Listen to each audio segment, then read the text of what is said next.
मुलांनो, आपण सर्वनाम पाहत होतो की सर्वनाम म्हणजे जो शब्द आपण नामाच्या जागी वापरतो तो.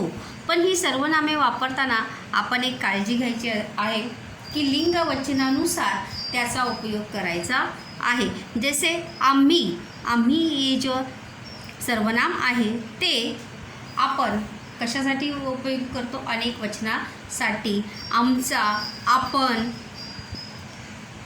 आमचे हे सर्व सर्वनामे जे आहेत आपण कशासाठी वापरतो? अनेक वचनासाठी वापरतो. त्यानंतर ती हे सर्वनाम स्त्रीलिंगीसाठी वापरतो.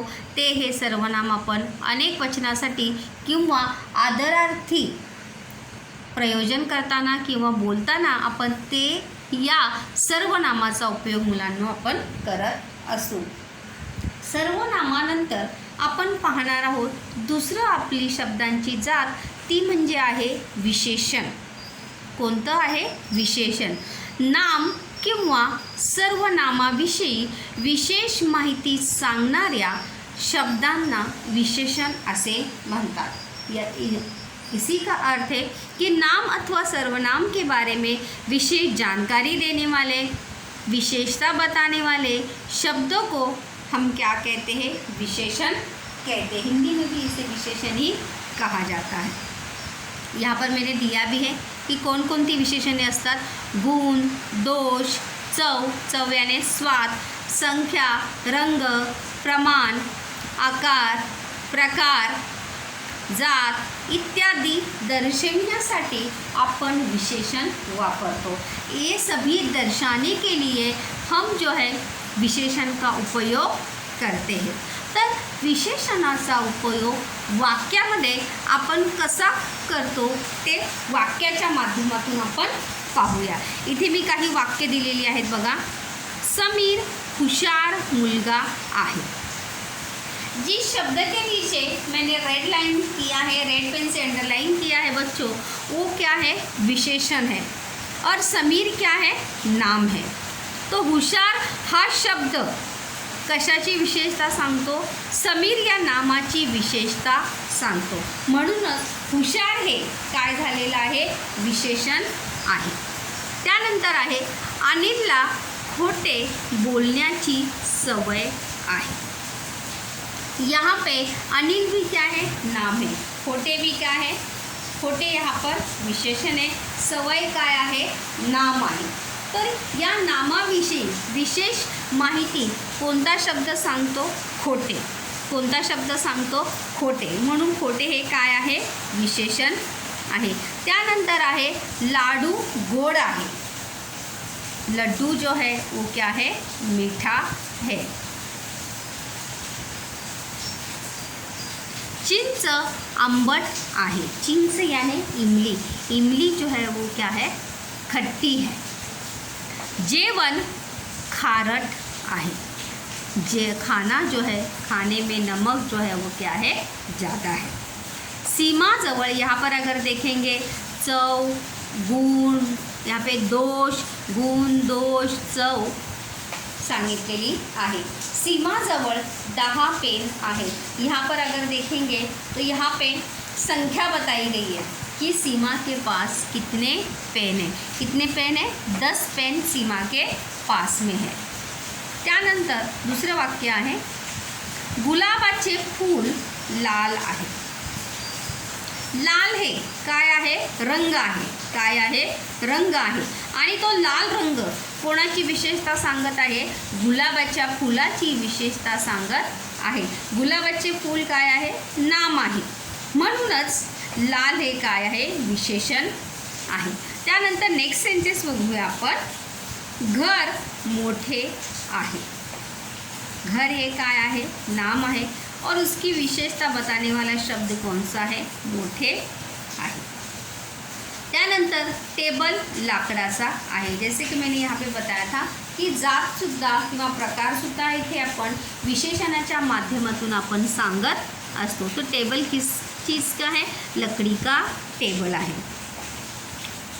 गांव खूप लांब आहे. यहाँ पर गांव की विशेषता बताने वाला शब्द जो है यहाँ पर हमें देखने को बच्चों मिलता है.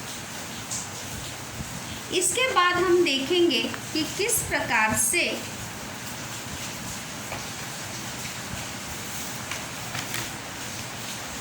त्यानंतर आपण पाहणार आहोत क्रियापद. काय पाहणार आहोत? क्रियापद.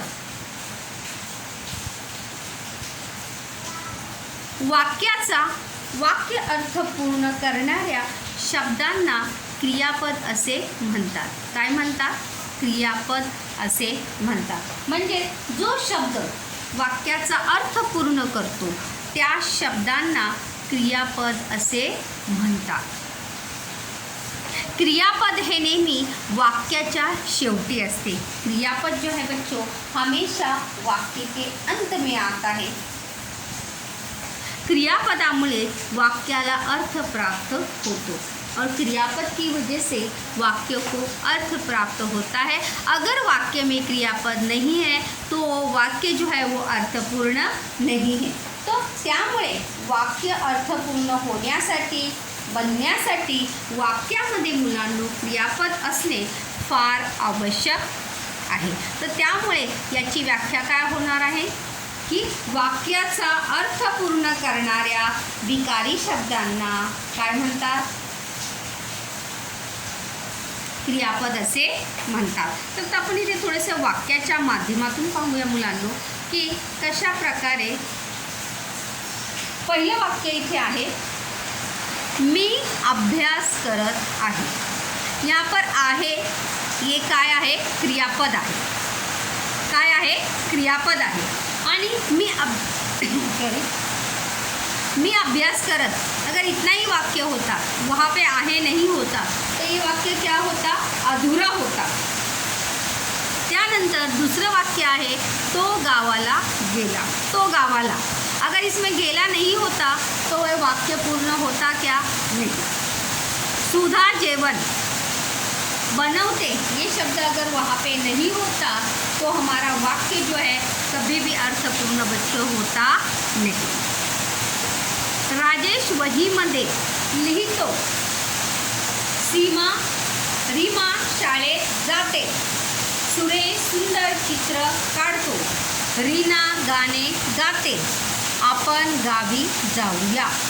आहे, गेला, बनवते, लिहिते, जाते, काढतो, गाते, जाऊया, खातो, करतो, पाहतो असे असंख्य क्रियापद आणि त्या क्रियापदामुळे मुलांनो वाक्याला काय प्राप्त होतो? अर्थ प्राप्त होतो. वाक्यामध्ये जर क्रियापद नसेल तर त्या वाक्याला अर्थ जो आहे तो प्राप्त होणार नाही. तर त्यामुळे वाक्याला अर्थ प्राप्त होण्यासाठी वाक्यामध्ये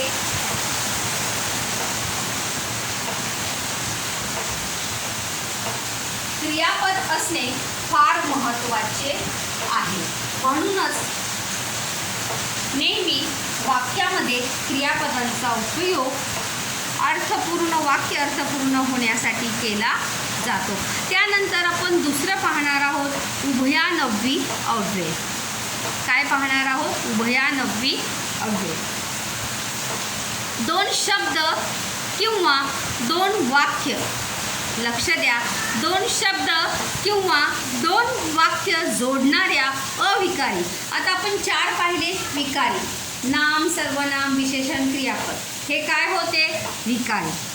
नंतर दुसरे जे चार आहेत ते काय आहेत? अविकारी. त्यातील आपण पहिला पाहणार आहोत उभयानव्वी अव्यय. कंजक्शन जिसे कहते हैं. दोन शब्द किंवा दोन वाक्य जोडणाऱ्या अविकारी शब्दांना उभयानव्वी अव्यय असे म्हणतात. दो शब्द और दो वाक्यों को जोड़ने वाले अविकारी शब्दों को क्या कहते हैं? उभयानव्वी अव्यय कहते हैं. यहाँ पर मैंने एग्जाम्पल भी दिए हैं. आणि, किंवा, जर, तर, कारण, की, परंतु, म्हणून, अथवा ही सर्व उभयानव्वी अव्यय आहे.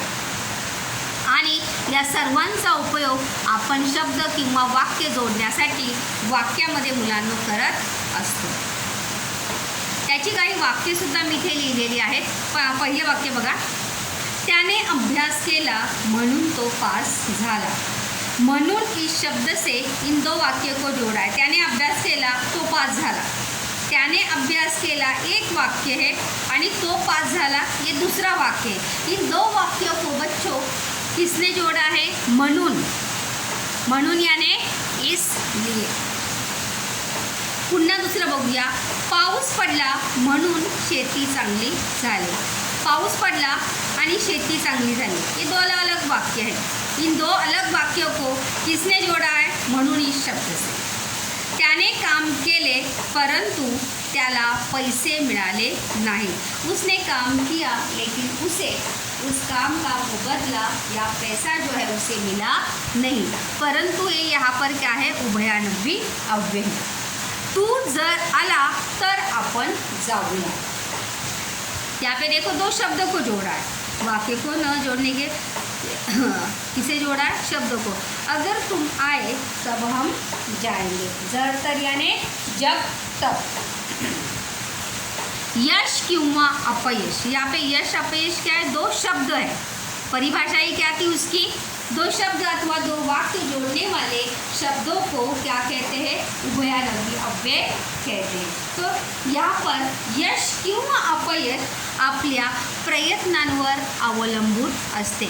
सफलता अथवा असफलता जो है हमारे प्रयासों पे ऊपर निर्भर होती है कि उस काम के लिए हम कितना प्रयास करते हैं. तो इस प्रकार से हमने विकारी और अविकारी शब्द के प्रकार जो है बच्चों वहाँ पर हमने देखे. इसके बाद हम नेक्स्ट देखने वाले हैं शब्दयोगी अव्यय. काय पाहणार आहोत? शब्दयोगी अव्यय.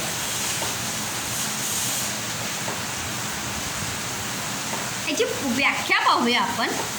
नाम किंवा सर्वनामाला जोडून येणाऱ्या अविकारी शब्दांना शब्दयोगी अव्यय असे म्हणतात. नाम अथवा सर्वनाम को जो शब्द जोड़ कर आते हैं उसके नाम में ही बच्चों उसकी परिभाषा छिपी हुई है. शब्दयोगी यानी शब्दों का योग, शब्दों का मेल. जहाँ पे दो शब्द यानी नाम और सर्वनाम को जोड़कर जो दूसरा शब्द आता है उसे क्या कहते हैं? शब्दयोगी अव्यय असे म्हणतात. अविकारी शब्दांना. अविकारी म्हणजे त्यांच्यामध्ये कोणताही बदल नाम किंवा लिंग किंवा वचनानुसार कोणताही बदल त्यामध्ये होत नाही म्हणून. तर बघूया कोणते आहेत शब्दयोगी अव्यय. मध्ये, बीच में, वर, ऊपर, खाली, नीचे, मागे, आगे, समोर, आगे, पुढे, पीछे, आगे, मागे यानी पीछे, जवळ, नज़दीक, नंतर, बाद में इत्यादि. इन सभी शब्दों का जो है ये क्या है? शब्दयोगी अव्यय आहे. तर त्यांचा उपयोग आपण वाक्यात मुलांनो कसा करूया, कसा करतो ते पाहूया. पहिलं वाक्य मी इथे लिहिलेलं आहे बघा. घरामध्ये कपाट आहे. घर क्या है? नाम है और उसी को जोड़कर क्या आया है? अव्यय आया है. ते कोणतं आहे? मध्ये. ते कोणतं आहे? मध्ये. घरामध्ये कपाट आहे. त्यानंतर दुसरं वाक्य लगेच बघूया. झाडावर पोपट बसला आहे. झाड पण काय आहे? नाम आहे. आणि वर त्या झाडावर, वर हा शब्द त्या नामाला काय आलेला आहे? जोडून आला आहे. टेबला खाली यानी टेबल के नीचे. दारासमोर यानी दरवाजे के सामने. देशा पुढे, देश के सामने. त्याच्या जवळ, उसके पास. यहाँ पर देखिए जैसे मैंने बोला था परिभाषा में नाम और सर्वनाम. तर तिच्या जवळ, त्याच्या जवळ, कोणत्याही सर्वनामाजवळ, आपल्याजवळ, आपल्यामध्ये. शिरीष नंतर कोणीही वाजवले नाही. शिरीष के पास किसी ने भी बजाया नहीं. देवा पुढे सीमा ने दिवा लावला. भगवान के सामने या भगवान के आगे सीमा ने दिया जलाया. इस प्रकार से जो शब्द नाम अथवा सर्वनाम को जोड़कर आता है त्या सर्व अविकारी शब्दांना काय म्हणतात? शब्दयोगी अव्यय असे म्हणतात. त्यानंतर आपण पाहणार आहोत केवल प्रयोगी अव्यय. आपल्या मनातील भावना व्यक्त करणाऱ्या ज्या अविकारी शब्दांचा उपयोग आपण करतो त्यांना केवल प्रयोगी अव्यय असे म्हणतात. हमारी मन की जो भावनाएं हैं उन्हें व्यक्त करने के लिए जिन शब्दों का बच्चों हम प्रयोग करते हैं त्या सर्व अविकारी शब्दांना काय म्हणतात? केवल प्रयोगी अव्यय असे म्हणतात. जिसे हिंदी में विस्मयादिबोधक अव्यय कहते हैं. बाप रे, अरे रे, छान, आहा, वाह, छे, अरेच्छा, शाबास, केवढा, ही सर्व काय आहेत? केवल प्रयोगी अव्यय आहेत. यहाँ पे मैंने उदाहरण दिया, देखो, आनंद, दुःख, राग, आश्चर्य, घृणा, तिरस्कार,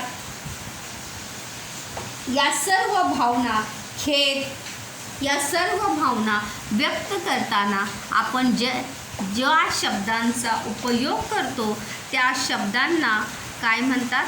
केवल प्रयोगी अव्यय असे म्हणतात. इथे बघा वाक्य आहे पहिलं, अरे रे रे, त्याचे फार वाईट झाले.